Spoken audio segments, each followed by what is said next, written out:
prosecutor and travels nationwide giving speeches on history and the Constitution that were established by our founding fathers and their documents. She puts liberty first and gives no quarter to those who hide behind party labels. She's the author of several books: Liberty First, The Path to Restoring American Sovereignty, Essential Stories Between the Patriots, Not Living Reading Document Reclaiming Our Constitution, An Introduction to the Historic Foundation of American Liberty. And all of her, many of her, not all, some of them are available in the back for purchase, and she's also got t-shirts. You'll see she's wearing a Liberty First t-shirt. I'm just going to go forward that, and KrisAnne can also give you a little background on herself. You are a former vet, I believe, and so she's a very conservative and patriotic person. Welcome, KrisAnne. Yay!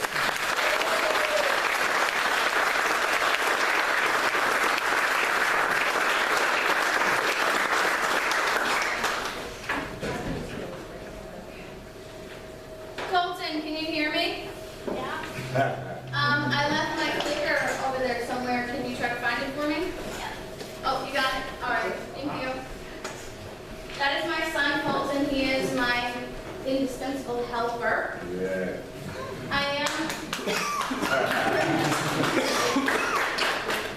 am a constitutional attorney. I'm a former prosecutor. I don't practice law anymore because this is what I do. I travel around the country. I teach about 265 classes in over 22 states every single year. I teach high school, middle school students. I teach college students. I teach groups like yours. I teach churches. I have a religious liberty program for churches that is sometimes accepted and sometimes not. How many of you realize that our churches are not so much interested in the religious liberty anymore as they are about financial input from government, right? I also have a version of this class that I am teaching you today that I teach to state legislators. I have taught the legislators of Arizona, Kansas, New Mexico, Missouri, Idaho, and Oregon. Good. Yes, I said Oregon. I believe I taught all 12 conservatives in the Oregon House. And we are scheduling now several other state legislators as well. I also have a course, a 3-hour course for our sheriffs and peacekeepers. And my course has been approved as continuing educational credits in several of our states. And so these are the kind of things that I do, which probably tells you why I don't have time to take cases anymore. And what I want to ask you is to just sort of survey this course.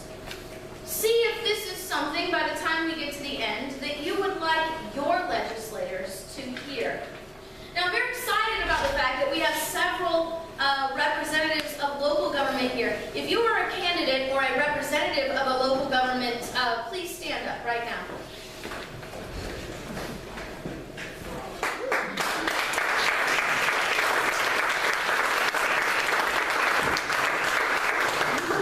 Now that I've made you the spotlight, I want you to know this lesson is specifically for you. Because the manner in which we restore the federal Constitution is not through the federal government. The only restoration of Washington, D.C. that is ever going to happen will happen at the state and local level.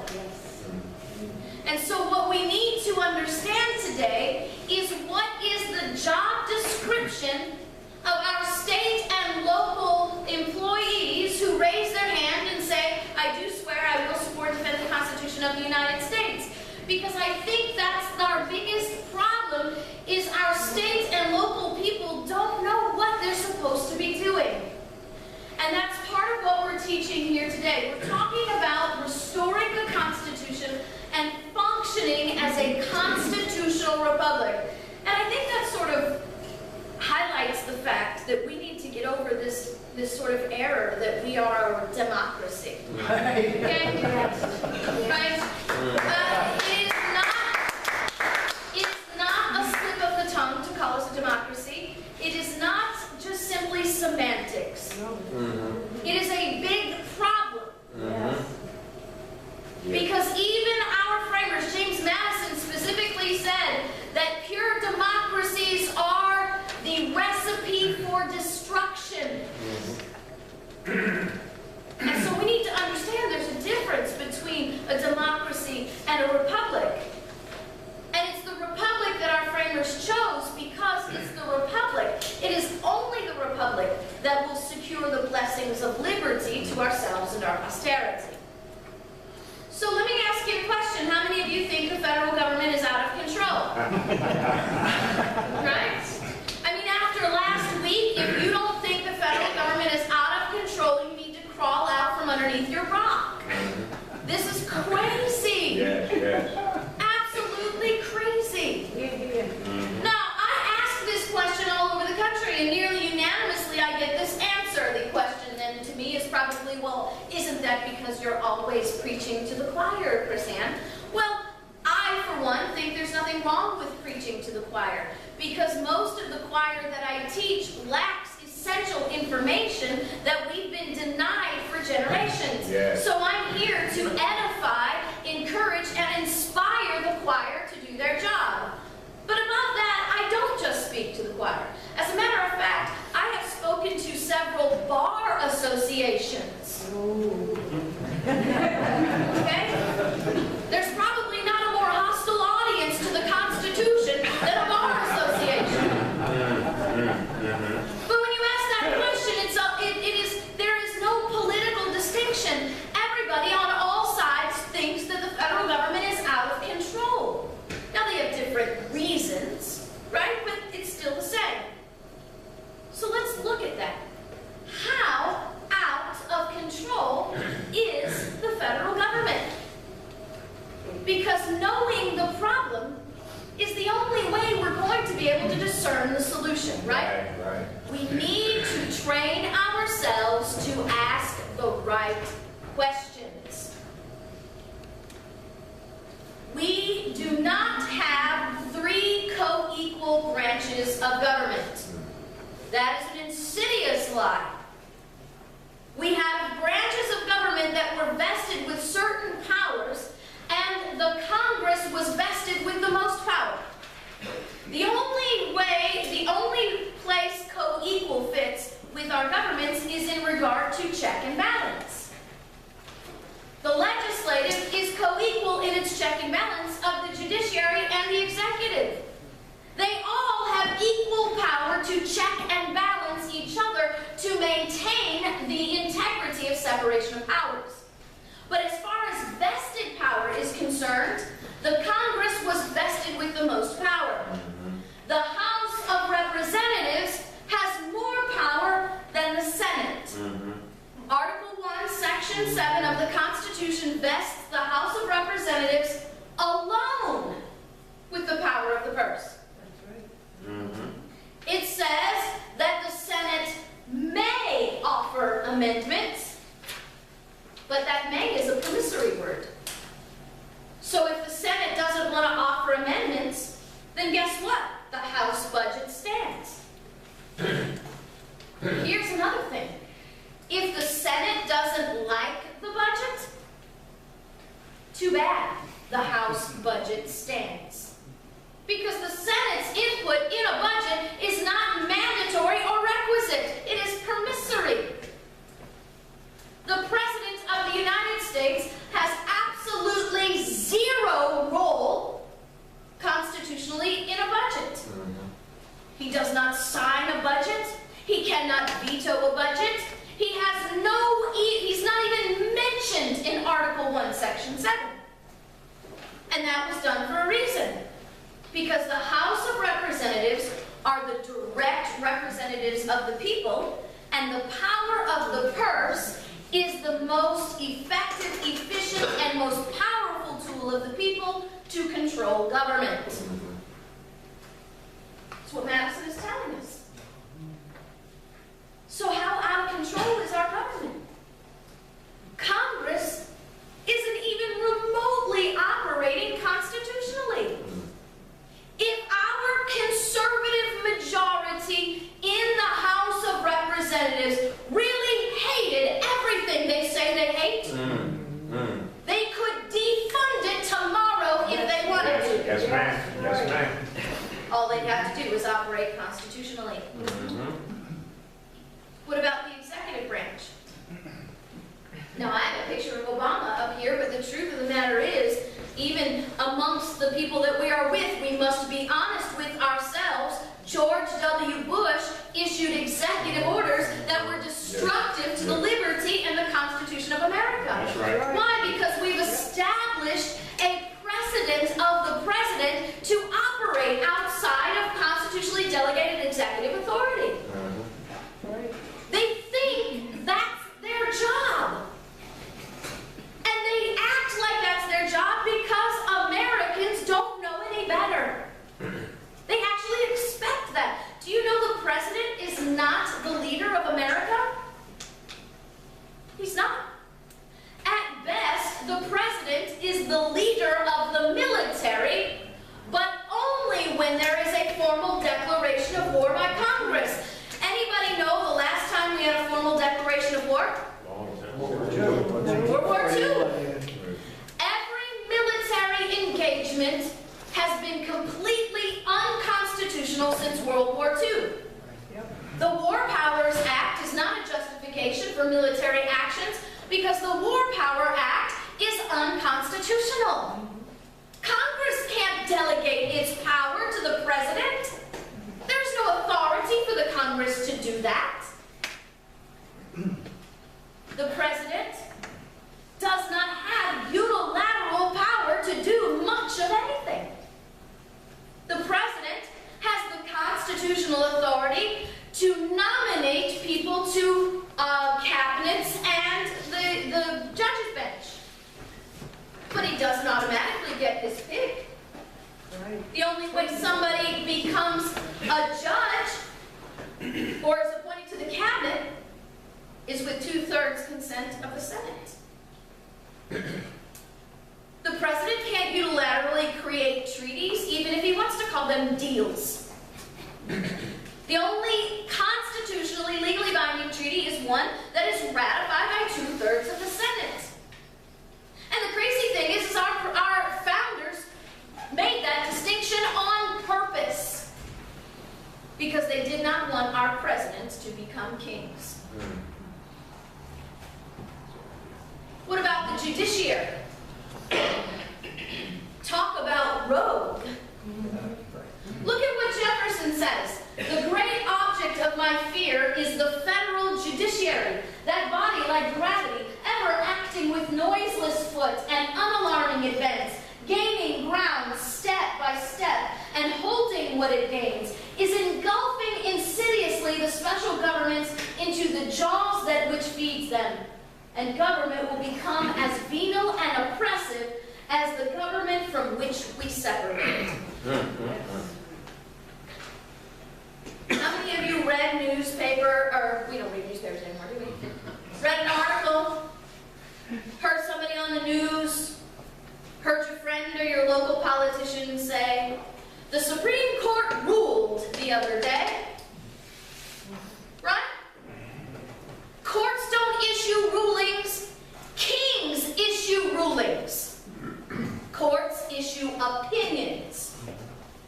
And if their opinions are not consistent with the Constitution, their opinions are no more legally binding on you than your next door neighbors.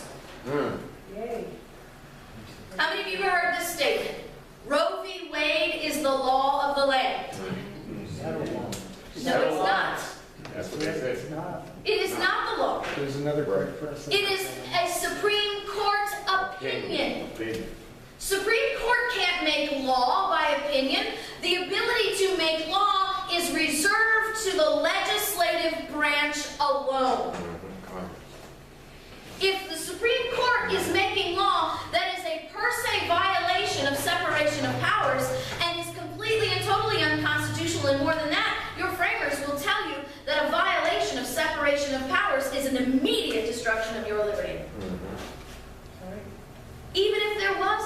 congressional law about Roe v. Wade, it would be invalid because we never delegated the authority over life to the federal government.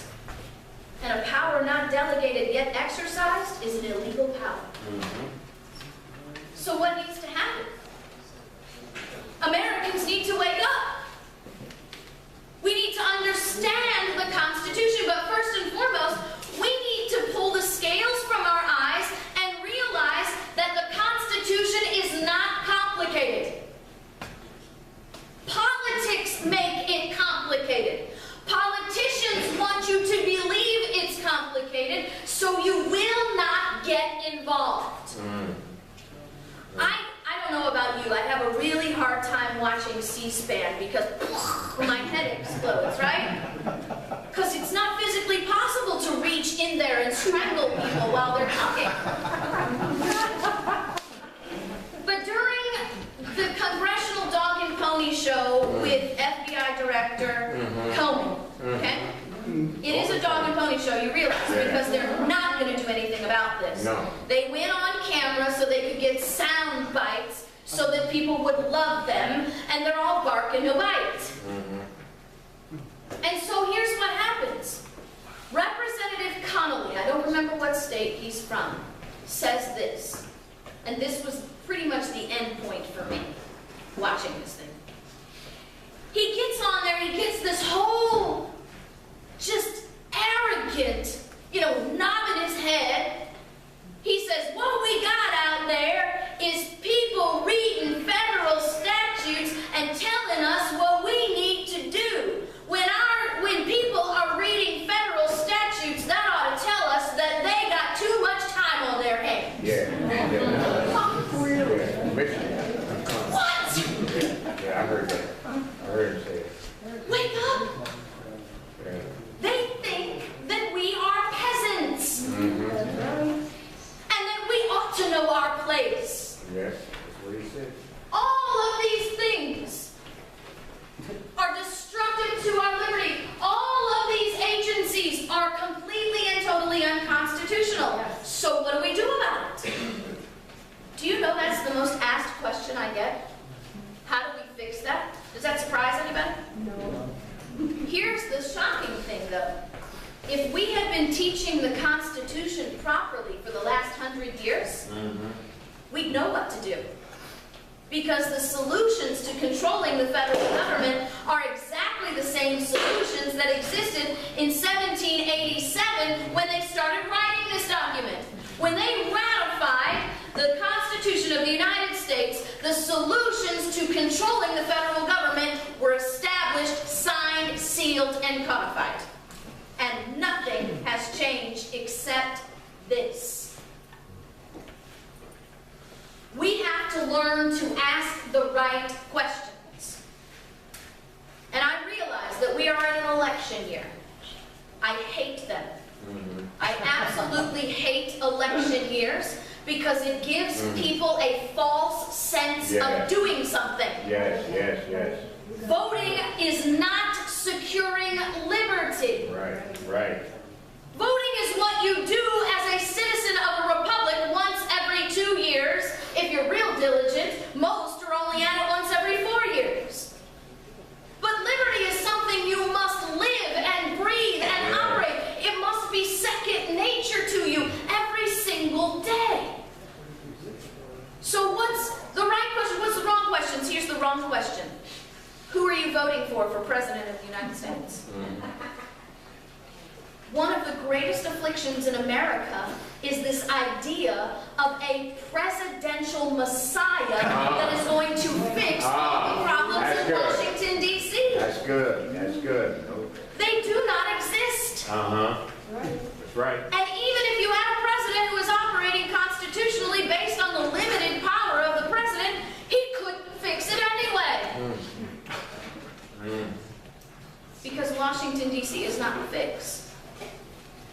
The fix is sitting in our seats right here in this room today.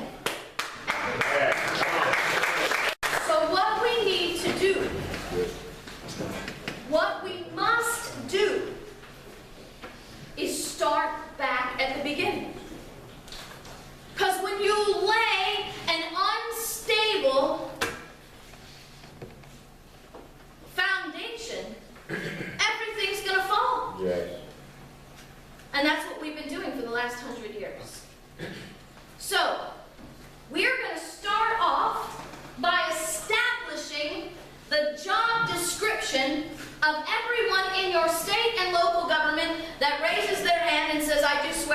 support and defend the Constitution of the United States.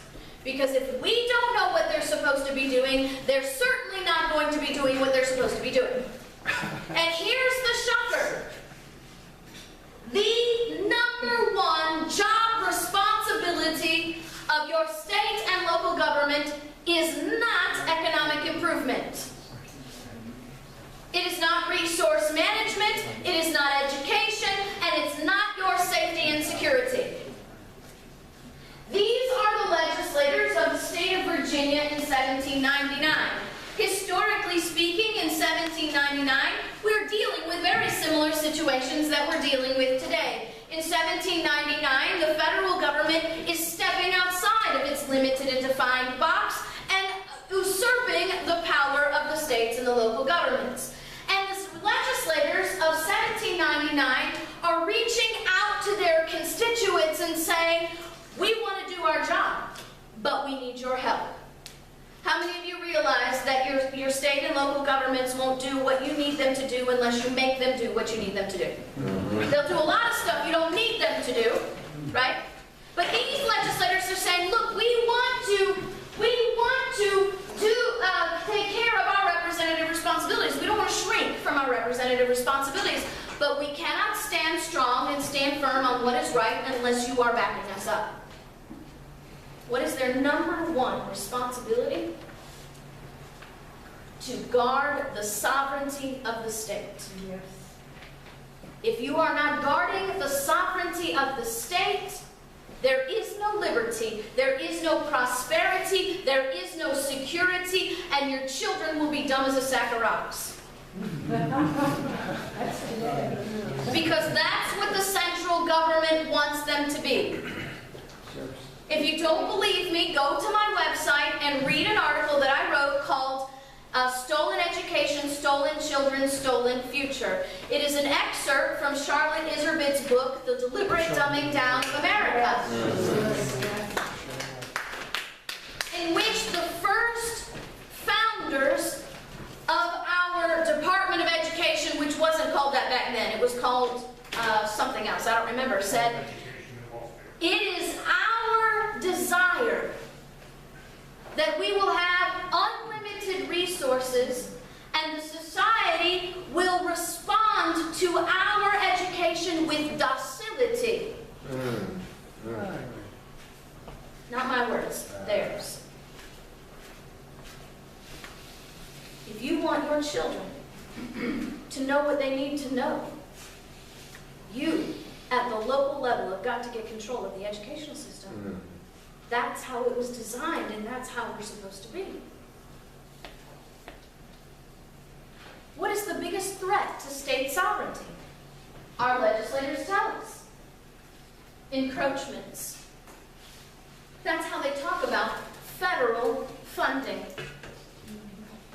Do you know that every single dollar your state, your city, your county, your sheriff, your school board accepts from the federal government? Any dollar, I mean, if it's just one, is the complete destruction of the sovereignty of the state. That's right. Because who pays the piper dictates the tune. Got it. And the next thing you know, you're running around doing whatever they want just to keep that money.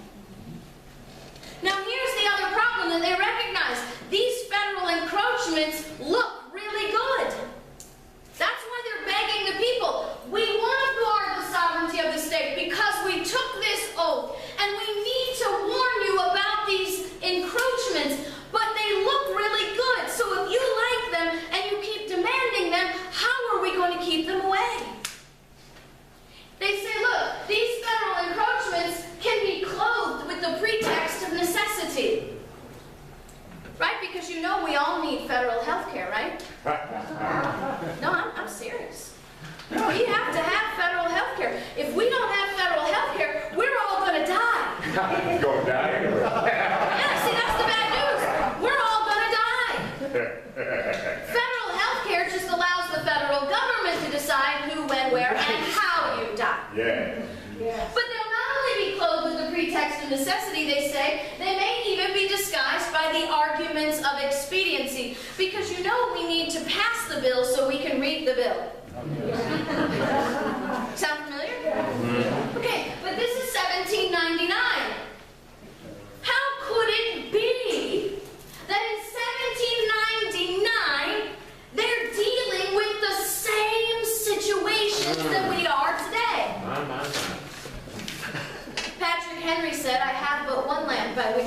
Spirit guided, and that's the lamp of experience. I know no way of judging the future but by the past. Solomon said, there is nothing new under the sun. Because human nature never changes, and we're always doing the same stupid stuff over and over again. So here's the problem. Those who do not know their history are doomed to repeat its mistakes. Because history always repeats. And those who know history can improve on it. But those who are kept ignorant fall in the same potholes all the time.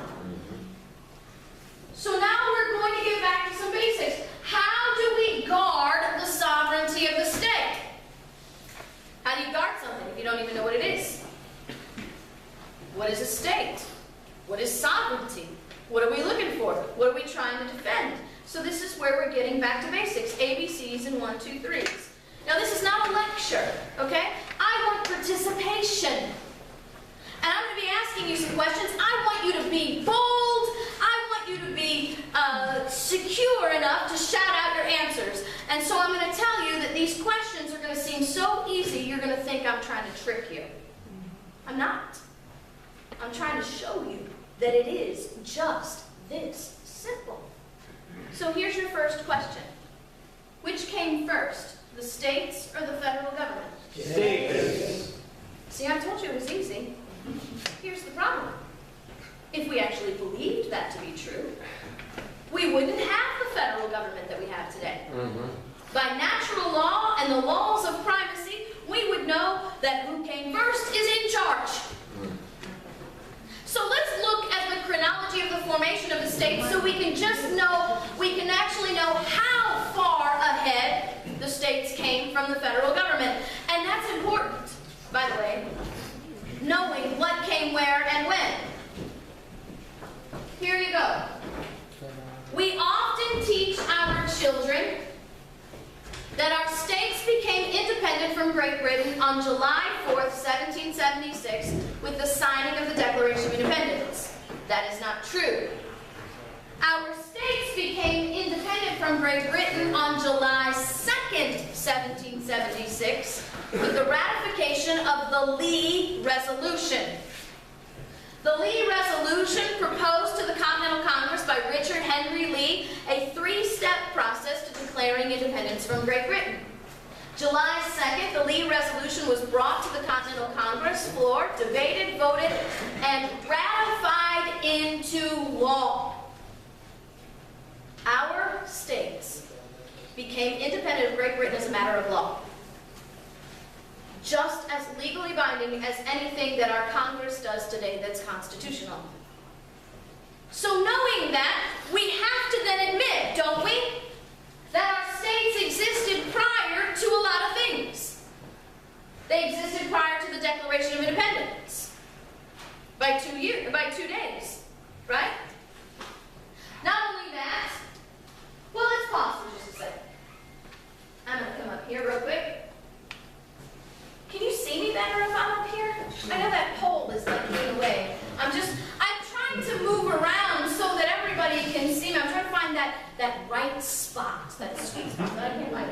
All right, so is there a federal government here? No.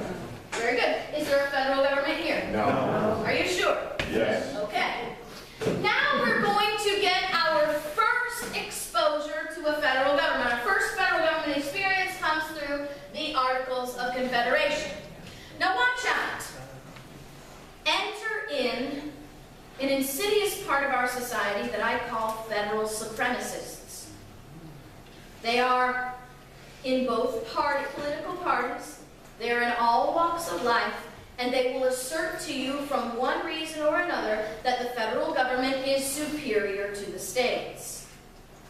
And I have read this in instructional books, historical books, written by conservative peoples, saying that the Articles of Confederation failed because we created a federal government that was too small.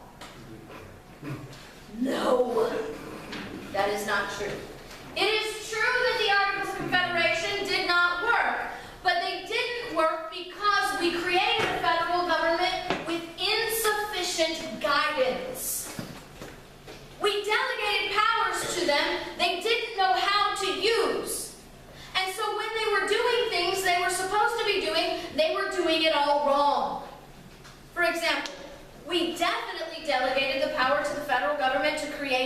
foreign treaties. We even did that in the Articles of Confederation. That's the whole purpose of the federal government, is foreign affairs on behalf of the states. But here's the problem. Our federal government under the Articles of Confederation was creating inequitable treaties. They were creating treaties with foreign governments in which one state or one set of states was footing the entire bill, and a completely different state or set of states was getting all the benefit. The states who were required to foot the bill were like, whoa, wait a minute, that's not why we joined this union. We didn't join this union to redistribute our prosperity to another state. We're not complying with that treaty. Now here's the problem. A treaty is a contract with a foreign government. We're breaking contracts with a foreign government, and the foreign government doesn't have a constitution. They don't understand what the problem is. They only understand we made a deal and now we're breaking it. Not only that, the states who were supposed to get all the benefit are ticked off at the states who won't pay. We are virtually on the verge of foreign war for broken treaties and a war between the states. It drove our representatives to saying, whoa, wait a minute, we got to try this different. So they convene a convention. And in that convention, they are trying to fix the Articles of Confederation. They do not fix the Articles of Confederation. They replace the Articles of Confederation with a new contract called the Constitution, which is why it's called the more perfect union, because it was more perfect than this one. So let's review. Is there a federal government here? No. Is there a federal government here? No. Is there a federal government here? Yes. Okay, but now we're going to dissolve this to ratify the new contract. So right here in this space, there is no this and there is no this. In this space, is there a federal government? No. No. What is the only sovereign governments that exist? States. States. This is very important. Look at this. We have 13 years of nothing but consistent states before we see our federal government. So now we know the timeline of our states. We need to relearn the definition of states. Because if we're going to defend state sovereignty, we have to know what a state is to begin with. And I think that some of the problems in America is we don't teach that and we've forgotten. So we're going to go, if you have your pocket constitution, you can turn to the last paragraph of the Declaration of Independence. If you have the one with Washington on the front, it's on page 38. So, this last paragraph of the Declaration of Independence is going to teach us the definition of a state. And, just so you understand the role of the Lee Resolution and the Declaration of Independence, this paragraph is taken from the first clause of the Lee Resolution. Okay? It says, "We therefore, the representatives of the United States of America, in General Congress assembled, appealing to the Supreme Judge of the world for the rectitude of our intentions, do in the name and by the authority of" who? The good people. Who are creating the states? The people. God has given us liberty. God is the author of our rights. We hold these truths to be self-evident, that all men are created equal and endowed by their Creator with certain inalienable rights. And from the nature of our creation being possessed of these rights, we are now going to, through the authority vested in us, create this government. But how are we creating it? We solemnly publish and declare. See, we didn't become independent on July 4th. We simply published and declared what we had done 2 days prior. That these united colonies are, and of right, ought to be, free and independent states. Now, in this portion of the paragraph, we have just learned what a state is not. A state is not a colony, right? Because it says we were colonies, but now we're states. That means there has to be a difference, right? What's the difference between a colony and a state? It's very simple. A colony is not free and independent.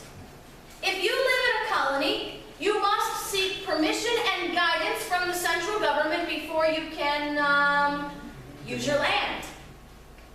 You must seek permission and guidance from the central government before you can use your resources. You must seek permission and guidance from the central government before you can pass laws, educate your people, regulate your businesses. Anybody feeling a little colony? Yes. But here's the good news. We are not colonies. We are free and independent states. So we know we are not colonies. What are we? Okay? Continuing with our last paragraph of the Declaration of Independence, we are going to learn what a state is. These states are absolved from all allegiance to the British Crown, and that all political connection between them and the what? State of Great Britain. Say that again. State of Great Britain. State of Great Britain. You see, that word state is not simply synonymous with New Hampshire, Rhode Island, or Virginia. That word state is synonymous with Great Britain, France, and Spain. We didn't create 13 something like colonies, future parts of a federal government. It'd be 13 years before we had our federal government. We created 13 independent, free, sovereign governments that exist just like Great Britain, France, and Spain. Actually, even more so. Just in review, is there a federal government here? No. So now we are about to list the power that the authority of the people has delegated to the states. And as we list the power that is vested within the states, let me ask you one more time, is it possible, even remotely, that this power could have been vested, intended to be vested in the federal government? No. Absolutely not. Here's the power that the authority of the good people vested in our states. Full power to levy war, conclude peace, contract alliances, establish commerce, and do all other acts and things which independent states like Great Britain, France, or Spain may of right do. Isn't that amazing? First time. That's the power that New Hampshire holds today. Present tense. Nothing has changed legally or physically. The only thing that has changed is this. Yes.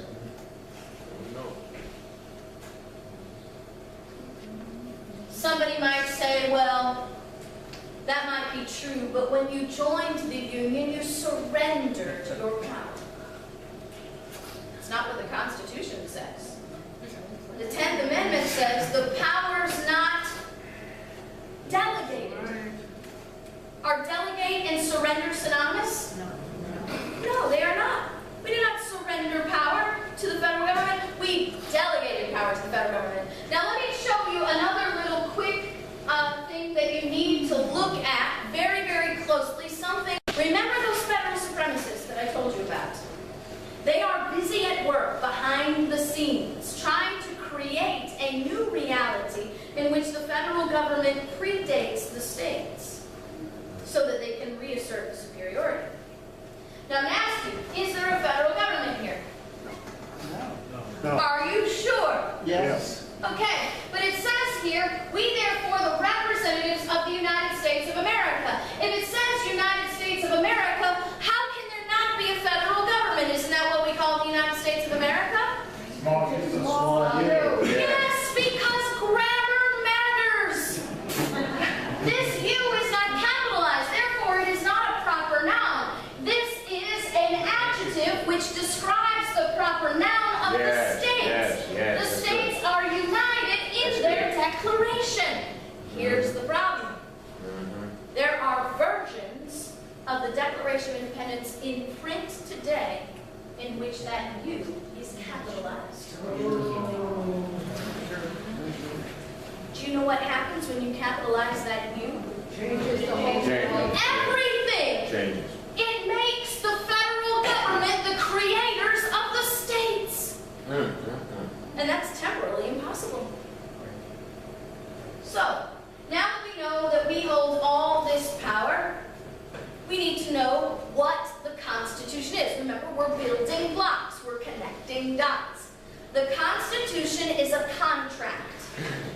It is a legally binding contract. It is written in form and function just like a contract. If you professionally deal with contracts on a daily basis and you look at the Constitution, you see it is written like a contract.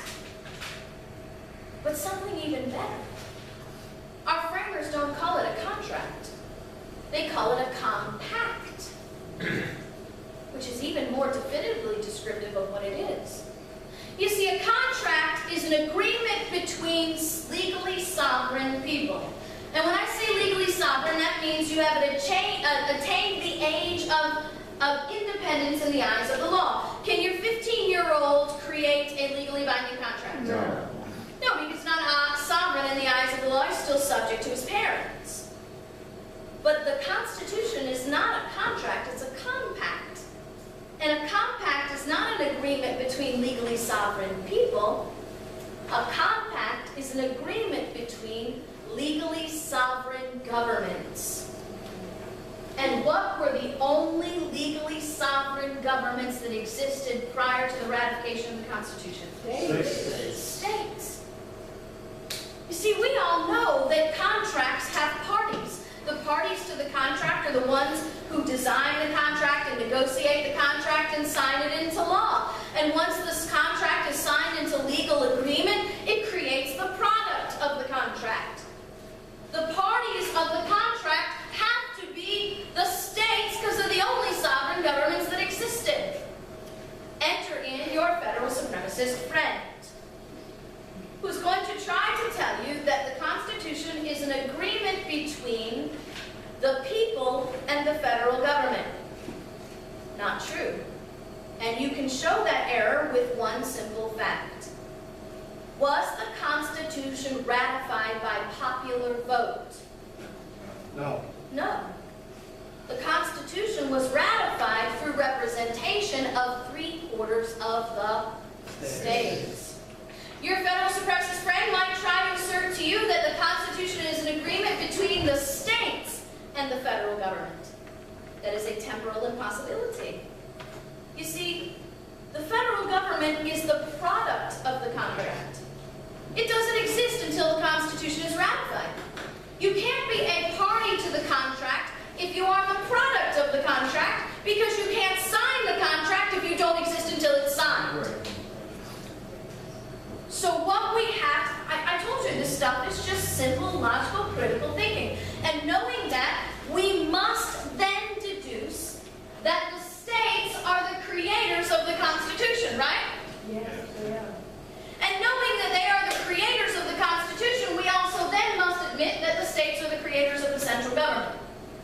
Because the Constitution created the central government, they created the Constitution, therefore they created the central government. When they created the central government, they enumerated its specific powers, creating a limited and defined central government, and then they did the most important thing they could have ever done. They reserved all other powers to themselves. So what power went where? Well, guess what? We don't need to guess, and we don't need the Supreme Court to tell us, because James Madison already did. Remember him? We call him the father of the Constitution. James Madison tells us in a document that we call Federalist 45, what power goes where. The powers, what? Delegated. Surrendered? No. Abandoned? Gave up? Delegated. The powers delegated, this is very, very important, this word delegated, by the proposed Constitution to the federal government are few and defined. Those which are to remain in the state governments are numerous and indefinite. We put them in a box.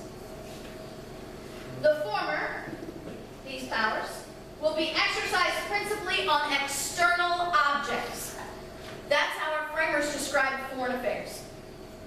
The only reason we created the central government was to represent the states in foreign affairs. Madison tells us those powers are war, peace, negotiation, and foreign commerce.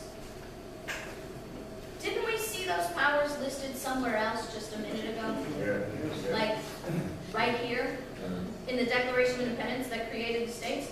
These powers were first first vested in the states by the people. So when we're delegating power to the federal government, war, peace, negotiation, and foreign commerce, where does that power have to be coming from? So what we're really saying here is that the states delegated power to the federal government? Yes. Yes. If we really believed that, there is no possible way we could have the federal government that we have today. And you don't need the Supreme Court for that. You just need a dictionary. Look at the definition of delegate. A temporary trust of responsibility or authority by a higher power to a lower power. The states delegating power to the federal government establishes by the very definition of the word delegate that the states are the higher power and the federal government is the lower power. Words mean something. Yes. Because the lower power can't delegate anything to a higher power. That's right, that's right. So what power went where? We know that we delegated limited and defined power to the federal government, and we reserved whatever power that we had to the states. Well, we know that the power that went to the federal government was foreign affairs, war, peace, negotiation, foreign commerce. What power was reserved to the states? There. Everything else.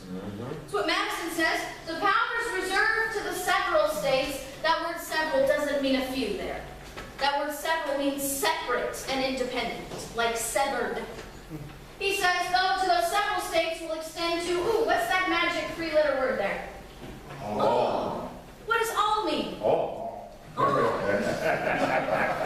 the objects which in the ordinary course of affairs. Now, I have to say these things because I realize that we have a federal government that wants us to question the meaning of the word is. Right? Let that rabbit run by. Okay. Extend to all the objects which in the ordinary course of affairs concerns the lives, liberties, and, properties of the people, the internal order, improvement, and prosperity of the states. But what about the EPA, the FDA, and the Bureau of Land Management? I'm pretty sure that's property. What about the Department of Education, Health and Human Services, the USDA, or the FDA? Pretty much the lives of the people. What about the FBI, Department of Homeland Security, the FCC, the SEC, the FAA? Internal order, improvement, and prosperity of the states. This power is reserved to the states. It has not been delegated to the federal government. And Thomas Jefferson says that power being used by the federal government is stolen. Whenever the general government assumes undelegated powers, its acts are unauthoritative, void, and of no force. Let's think about what that means. Tell me your name, sir. Yes, you. Steve Malone. Steve. We are going to pretend that I have just stolen Steve's car. What did I get, Steve? Tell me I got a Lexus or something. I got nothing great. All right, well, I've just stolen Steve's car. Like this? Do I have the authority to drive Steve's car? No. Do I have the authority to sell Steve's car? No. If I sell Steve's car, is it a legally binding sale? No. Why? Because my power over his car is illegal, which means my authority doesn't exist, and any act I perform over that vehicle is void and of no force. When the federal government uses power outside the Constitution, it is stealing that power from the states. Actually, it's more like extortion, right? Because they're sticking their hands illegally into our pockets, taking money, and then extorting the state's power through the payment of our money back to them. Sure. Okay? Let me ask you a question. Does Steve have to sue me to get his car back? No. No. He presents the title deed to the local officials, and the local officials return the car to him because he is the rightful owner. Do the states have to sue the federal government to get their power back? No. Absolutely. Absolutely not. It's not only unnecessary, it is dangerous. When the states sue the federal government to get their power back, it's like Steve suing me to get his car back, showing up in court, and finding out that the judge and the jury are all my family members. How's that going to work out for you? Think about that. The states are suing the feds where? In federal court. With judges that are appointed by Good. federal government. By any definition of the word, that is a stacked court. Fixed. Utah. All the states have to do 10th Amendment? is assert the title deed to their power. What is the title deed to their power? The Constitution.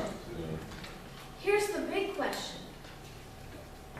When the states sue the federal government, aren't they also asserting that the federal government has the authority to determine the limits of its own power? Yes. Because what happens when the feds look at the states and know, I'm sorry, you're wrong? What are the states left with then? Okay. Secession? Right? Well, a state that will sue the federal government doesn't have the fortitude to secede, so Right. what do we do about it?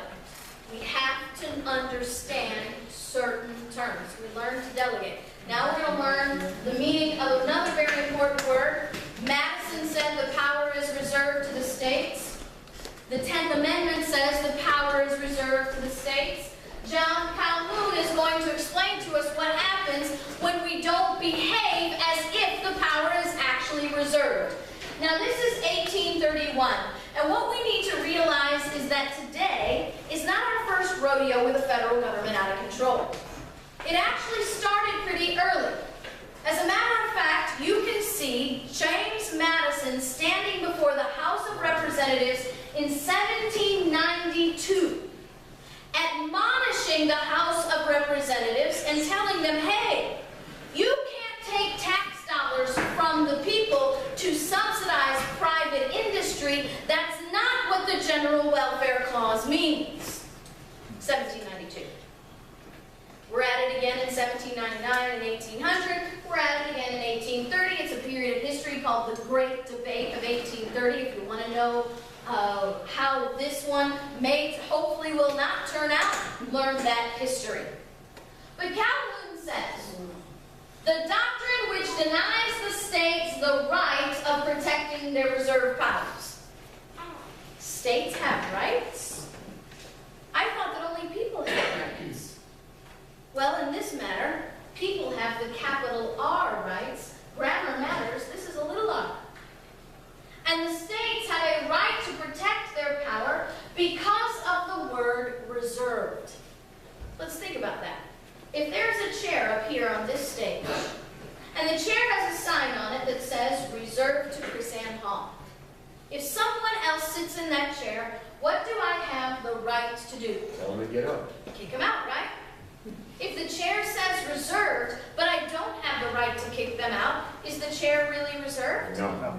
Absolutely not. Pick up your dictionary again, because the definition of reserve is the authority to exercise dominion over something to the exclusion of all others.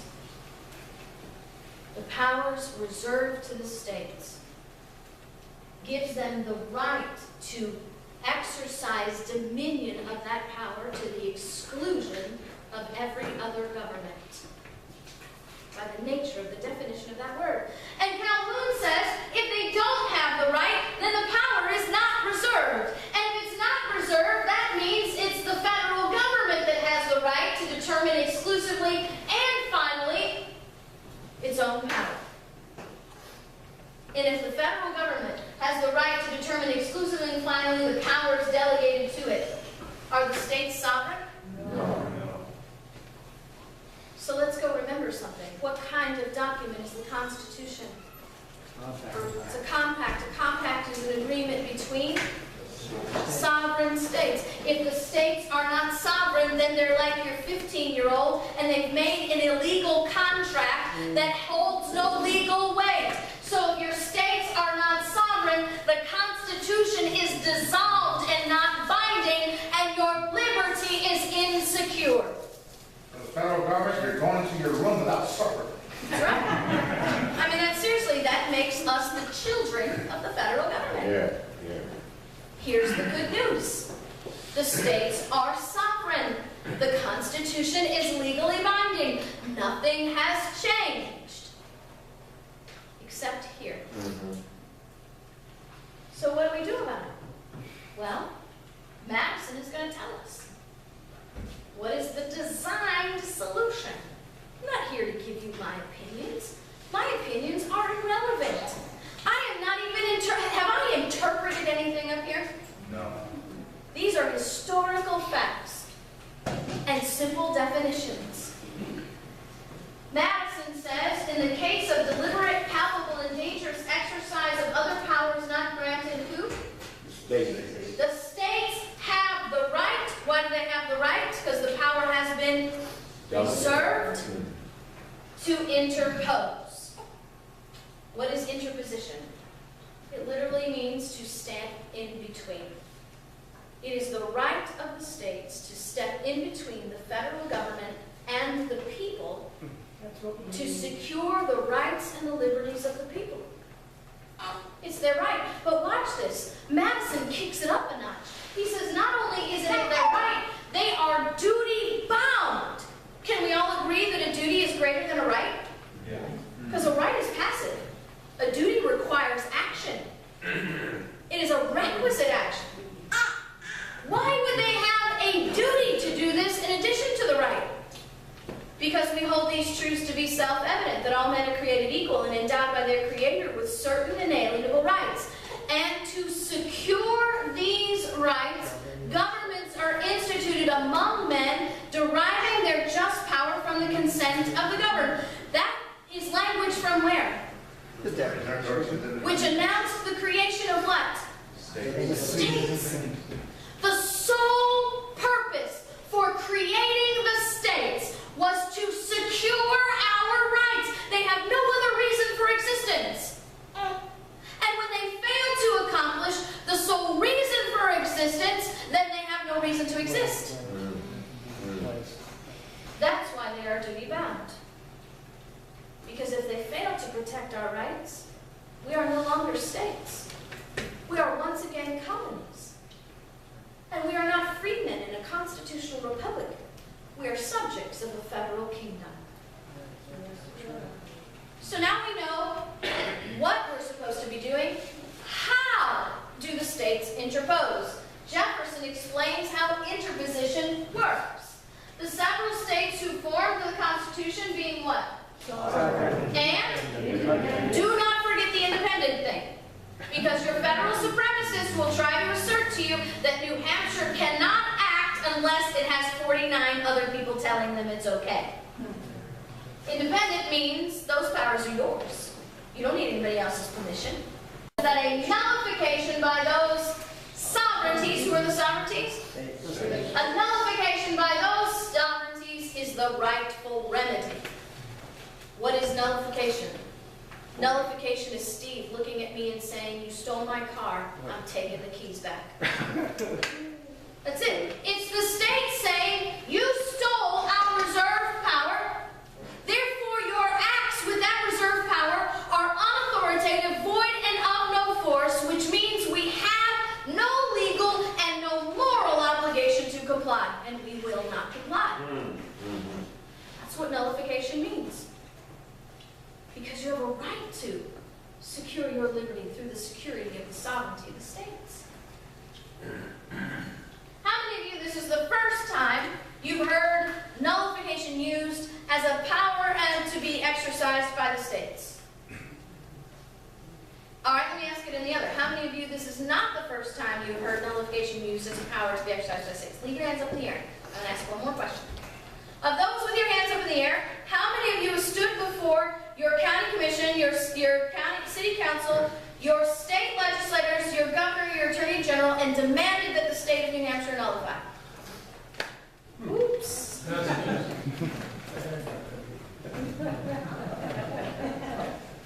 How are they going to do what they're supposed to do if we're not telling them, demanding, and expecting that they do it? $14.99. They have no motivation because we're not telling them. So that sort of begs the question, we all know this is the solution. Why aren't we telling them? Because we lack the confidence. We lack the courage because we lack, to a certain degree, the knowledge to stand boldly before them and say, I demand it and I expect it and I will not go away until it happens. Yes, yes. Why? Because the federal supremacists. You may not have known them as federal supremacists, but you know them. Because they're the ones that will come back to you and say, nullification? Really? You can't do nullification. The Supreme Court has told you that the states can't nullify. They tell you the Supremacy Clause prohibits nullification. They'll tell you you can word search the Constitution all day and 3 times on Sunday. You will never find the word nullification, therefore the states can't exercise it. They may even throw this little juicy one. The Civil War solved that question. And you look at them and say, well, I'm glad you pointed that out because the Civil War did. Not the way you want it to be, though. How many of you remember learning about the Federal Fugitive Slave Act? Yes? So before and even up into the during of the Civil War, we had free states nullifying the Federal Fugitive Slave Act. Because little known in history is that even during the Civil War, the federal government was trying to enforce the federal law of the Federal Fugitive Slave Act. And the free states were looking at the federal government and saying, hey, we never delegated authority to you over our people. We will not comply. They want to forget about that little juicy tidbit, right? So I'm not here to teach you. I'm not here to lecture you. And I don't have a tutu on today, which is indicating that I'm not here to entertain you. I am here to recruit you. You're pissing us off. Good. Good. Because you see, I want to arm you with what you need to take the stand so my child and that little girl back there can grow up free without living under despotism. Because guess what? We have a despotic government today. Yes, yes. And it's trickling down into our states. So I would not be a good drill instructor if I did not teach you how to respond to the enemy's lies. So here's what we're going to do. We're going to go through these naysayers and show you by fact and history why these all are wrong. We're going to start with the assertion that the Supreme Court has the authority to tell the states what its power is, and the Supreme Court has the authority to expand the federal government's power. James Madison is going to tell us that's not so. Look at this text from James Madison. It is absolutely amazing. This is 1800. Remember, we're at that period where the federal government is creeping outside of its boxes. This is rich. If the decisions of the judiciary be raised above the authority of the sovereign parties to the Constitution, who are they? States. If the decisions of the judiciary be raised above the authority of the states, dangerous powers not delegated may not only be usurped and executed by other departments, but the judicial department also may exercise or sanction, healthcare, beyond the grant of the Constitution. Consequently, the ultimate right of the parties to the Constitution, which are the ultimate right of the states to judge whether that compact has been dangerously violated, must extend to violations by one delegated authority as well as by another, by the judiciary as well as by the executive or the legislature. Madison is reminding us of several things. The states created the Constitution. The Constitution created the federal government. Therefore, the states created the federal government. They created the federal government in 3 branches. Power delegated from states to, which means the judiciary operates with power that has been delegated by states. Which means the states are the higher power and the judiciary is the lower. And the judiciary cannot exercise any power beyond what's been delegated to them. That's not Article 3. Not only that, well, Article 3 is limited. Article 3 says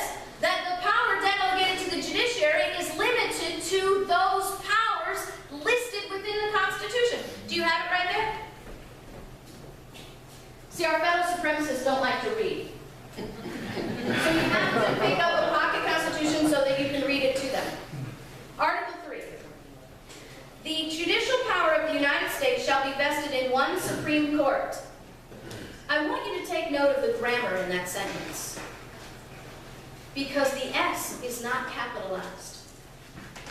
It's an adjective to describe a level of the capital C court.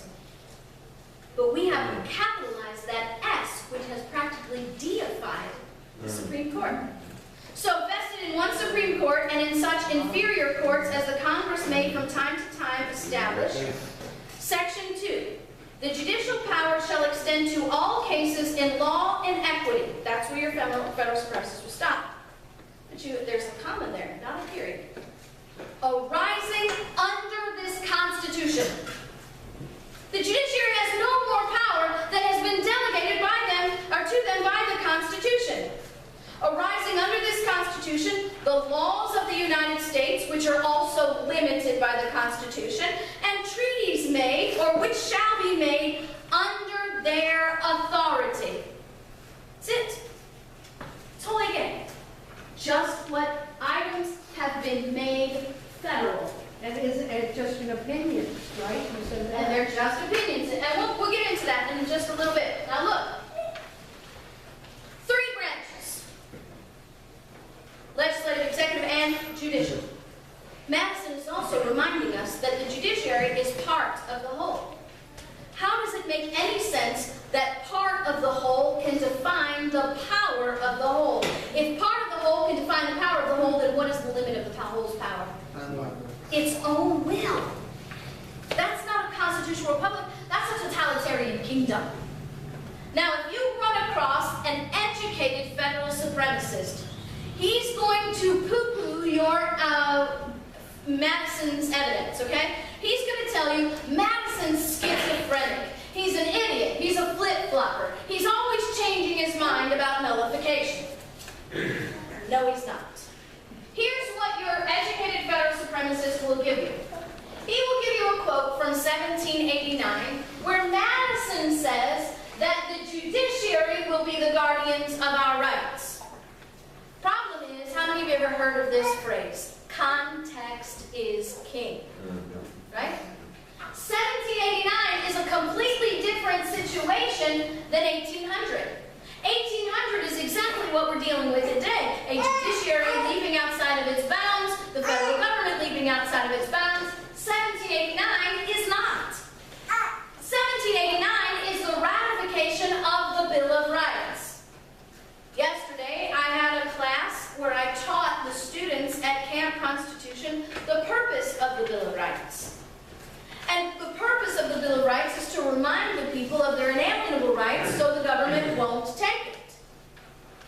Madison is saying, look, we can trust that the government will not abuse our rights because the courts will be in a peculiar manner to guard those rights.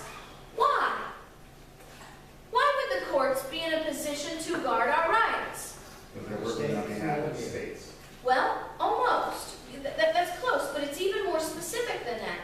What kind of document is the Constitution? Compact. Madison knows that. The Supreme Court either does not now or refuses to recognize, because Madison knows that the court, when applying a contract, must follow the rules of contract law. And the first rule of contract law, every law student learns in their first semester, is if you don't understand a section of the contract or a term in the contract, you don't get to make it up as you go along. You have to go to the drafters of the contract to determine the meaning of the contract. It's a legal term called the meeting of the minds. And the meeting of the minds is the first ruling factor over the understanding and the application of a contract. And Madison knows that the courts will have to follow contract law, and the government won't be able to make it up as they go along. Do you know the irony of this? The Constitution is the only contract in the United States where judges and lawyers refuse to apply contract law. You will never find a judge, a politician, or a lawyer or a law professor that will allow you to interpret their employment contract as a living, breathing document.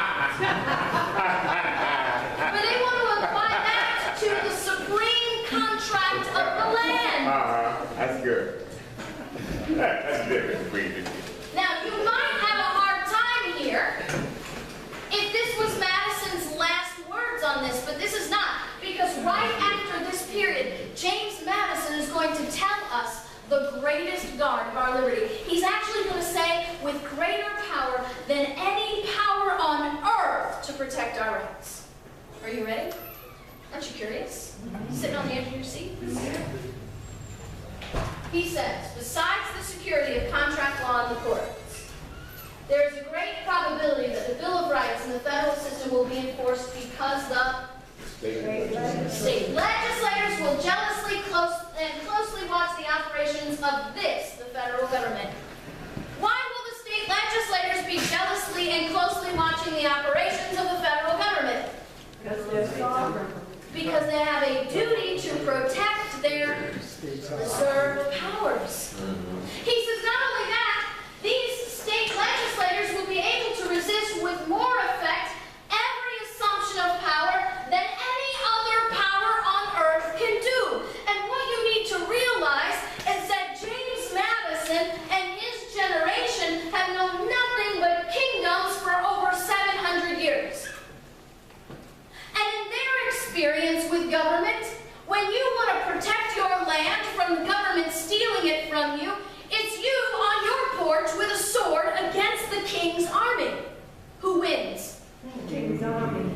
But they said, no. We are not a kingdom. We are a constitutional republic. So if you want to protect your land from the central government, it's not just you on your porch with the sword. It's you and your county commissioner, your city councilman, your state legislators, your governor, your attorney general, your sheriff are all standing with you because they all have a duty. And in that situation, who is going to win? That's good. We are. That's good. He says, the greatest opponents to the federal government admit the state legislators to be the sure guardians of the people's liberty. Your state legislators, your local government, your sheriff are supposed to be the greatest opponents to the federal government, not their best friends, co-workers, and on the same payroll. So let's look at this idea of the supremacy clause.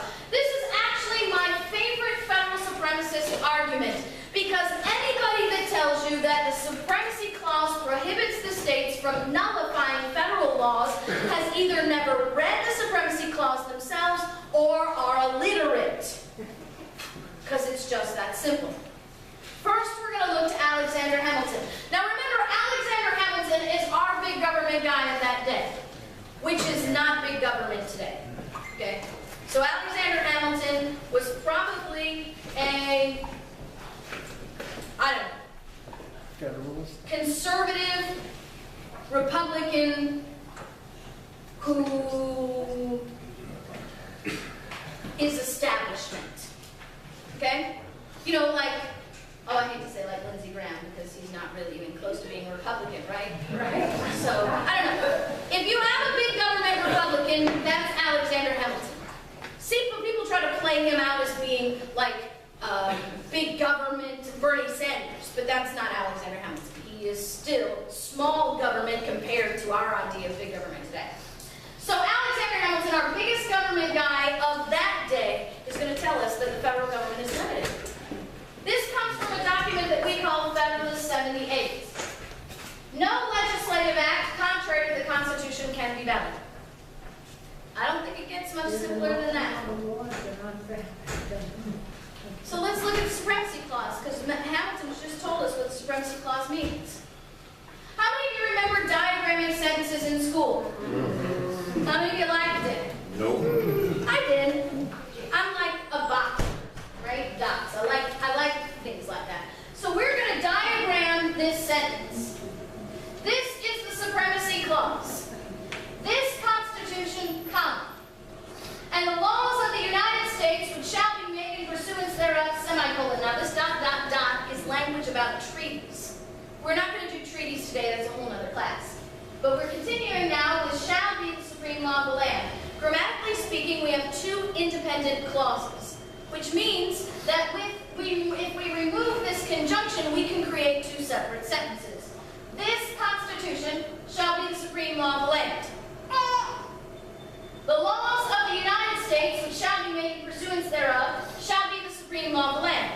see the difference? The Constitution is the supreme law of the land without anything else having to happen. It is the Constitution, therefore it is supreme. However, the laws of the United States, and today by regulations as well, are only the supreme law of the land when they are made in pursuance to the Constitution. It's exactly what Hamilton said. If it is contrary to the Constitution, not only is it not a valid law, it is no law at all. What obligation do our states have and our local governments have to comply with something that has no legal authority whatsoever? None. That's why nullification is a requisite act of the states. Simply looking at the federal government and saying, we will not allow you to be lawless in our state. So, what about this idea of it's not in the Constitution? That's actually very good news, because the word nullification is not in the Constitution. But the 10th Amendment says the power is not delegated to the United States by the Constitution or prohibited by it to the states, or what? So if nullification is not in the Constitution, it must not be a delegated power, which means it has to be a reserved power. But we also know that nullification is the result of reserve. It's their right to defend the reserved powers. So let me ask you this question. If the federal government is not defined by the Constitution, then why did we have one? Anybody remember from your history class that there were people begging George Washington to be king? Why didn't we just do that? If the federal government is not limited in its power by the Constitution, then what is the limit of the federal government's power? That would be limitless then. Would be limitless. Well, and actually the only limit to the federal government is the states defending the republic. When our states refuse to protect their reserved power, they are the ones that are actually destroying the republic. Because what they're saying is we are not sovereign, we are not states, we are colonies, and our people are subjects in a federal kingdom. That's what we are. And that's why our states have to do that. But we are not legally like that. We are mentally like that. We have enslaved ourselves in our minds through ignorance. But even the Supreme Court of the United States recognizes nullification and the authority of the states as sovereign. You guys know this guy, right? This is the first Affordable Care Act opinion. You know where Robert says it's a tax, not a penalty. Look at what he says. He is looking and crying out to the states saying, hey, I got to do this, but I'm going to give you an out. I'm going to remind you of how you stop Obamacare. He says, we look to the states to defend their prerogatives by adopting the simple expedient of not yielding to federal blandishments when they do not want to embrace federal policies as their own. That's nullification. He's telling the states to nullify Obamacare. And then he says the most amazing thing. When I read this, I was sitting at my kitchen table. I literally stood up and, whoa! He said, the states are separate and independent sovereigns.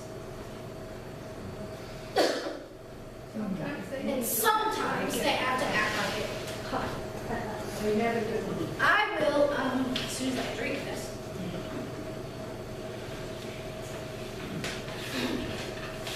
I will disagree with Roberts. If you act like you're sovereign sometimes, you are not sovereign. Sovereignty is like pregnancy. You can't be a little pregnant, and you can't be a little sovereign. Yes, true that. You are sovereign all the time or none of the time. Right. Your federal supremacist will tell you that sovereignty doesn't work, can't work, won't work. Problem is, we already told you it did since the Civil War.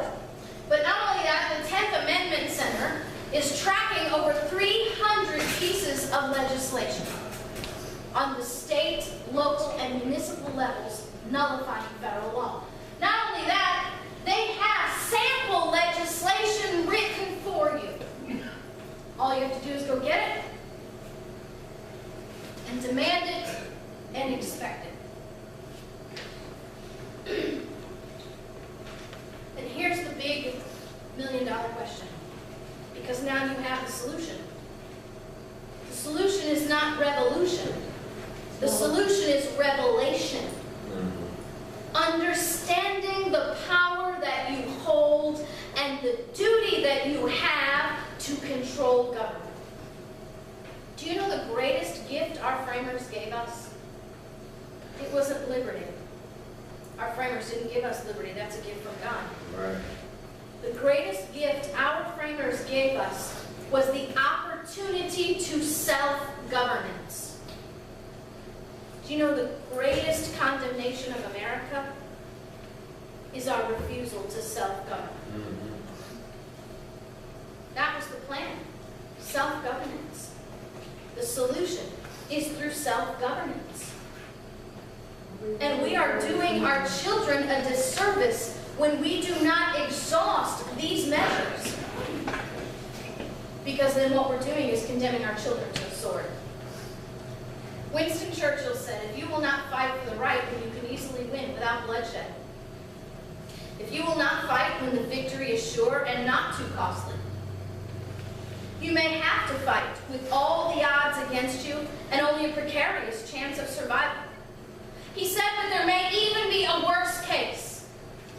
You may have to fight when there is no hope, because it's better to perish than to live as a slave. That's right. What kind of legacy do you want for your children? How do you want our future to look back upon us in history? As a bunch of selfish people, pacified in prosperity, lazy in luxury, complacent and compliant in our comfort, so much so that we gave them the only option to stand with muskets. Do we want them to condemn us? Or do you want them to thank us? Because the choice is individual. It's not Obama's fault, because Obama ain't fixing it. And as a matter of fact, if you want to lay blame in Congress, the blame rests solely and entirely on the House of Representatives. Right.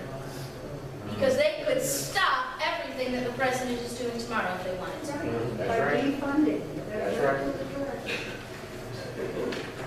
And they refuse. But in reality, Those are in one accord. it is our lack of vigilance that has allowed government to behave as it is. Government will never do what we want it to do until we make it do it. Yes, yes.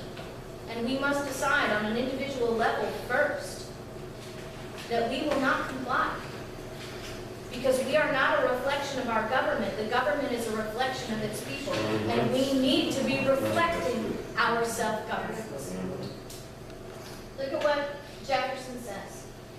When all government, domestic and foreign, in as little as in great things, shall be drawn to Washington as the center of all power, it will render powerless the checks provided of one government on another, the states over the feds. He says, if the states look with apathy on the silent descent of their governments into the gulf which is to swallow all, we have only to weep over the human character formed uncontrollable but by a rod of iron.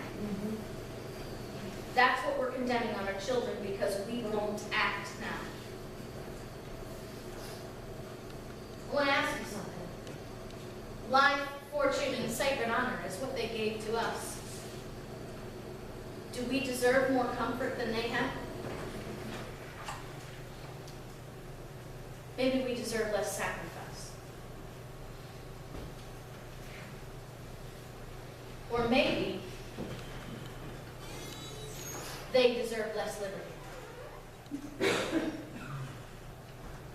This is the question that we have today. This is our posterity looking back on us. Choose you this day. because everybody in this room has to decide one way or another. And I will believe in my heart that one day you will have to make that decision. How about now we make the decision when it's our choice, and not because it's a sword at our throat? Why are you going to wait till they show up on your doorstep? Why don't you show up on theirs first That's good.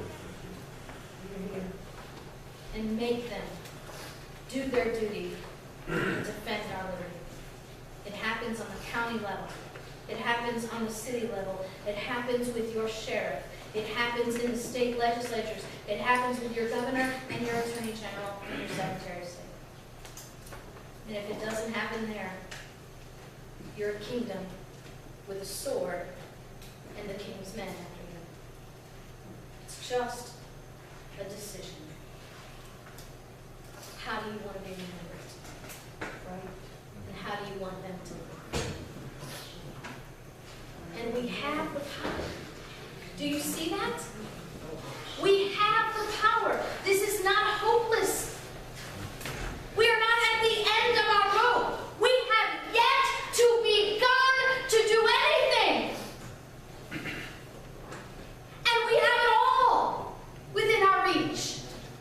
We have the hope of the universe and the power of God. That's right.